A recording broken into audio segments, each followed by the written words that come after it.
You please start. Thank you, sir. Sir, in spite of the work bill having been referred to the JPC, the minority community have raised various concerns, sir.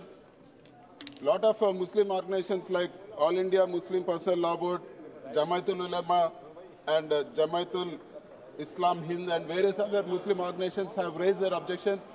And even our party has raised objections in the JPC, sir. All our objections were in line with what OICG has also raised. So most of them were not considered. And in a country where we have almost 14.6% Muslims and 20 crore, it translates to 20 crore people, I think their concerns should be taken very seriously. Sir, we have concerns regarding this bill, and I would like to give out the reasons why we are going to oppose this bill, sir. So this bill is unconstitutional as it violates Article 14, 25, 26, read with Article 13 of the Constitution.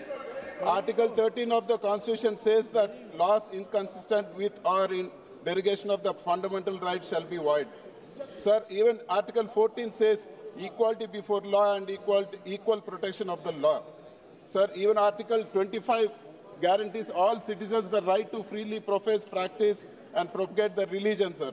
And Article 26 says that subject to public order, morality, and health, every religion, denomination, or any section thereof shall have the right to establish and maintain institutions for religious and charitable purposes, and to manage its own affairs in the matters of religion. Sir, this also violates Article 26, and there have been unnecessary changes like changing the name and inclusion of non-Muslim members under Section 9 and 14 of the bill, which is unnecessary.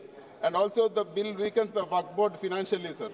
Amendment to Section 72(1) reduces the annual contribution payable to the board from 7 to 5%. This provision has the potential to bankrupt a board, sir. And there are various other concerns also. So we oppose this bill, sir, and I would like to mention that Telugu Desam Party took our name. So I would like to say that what they have spoken today and what they have done today, not one minority in our state will approve of that, sir. And Y.S. Jagannath Reddy has given a word that he will stand by the Muslim community for the Waqf Board bill, and we have stood our ground. And I would like the people of Andhra Pradesh to note that Chandrababu has ditched the minority community, sir. Thank you very much. Thank you. Honorable member.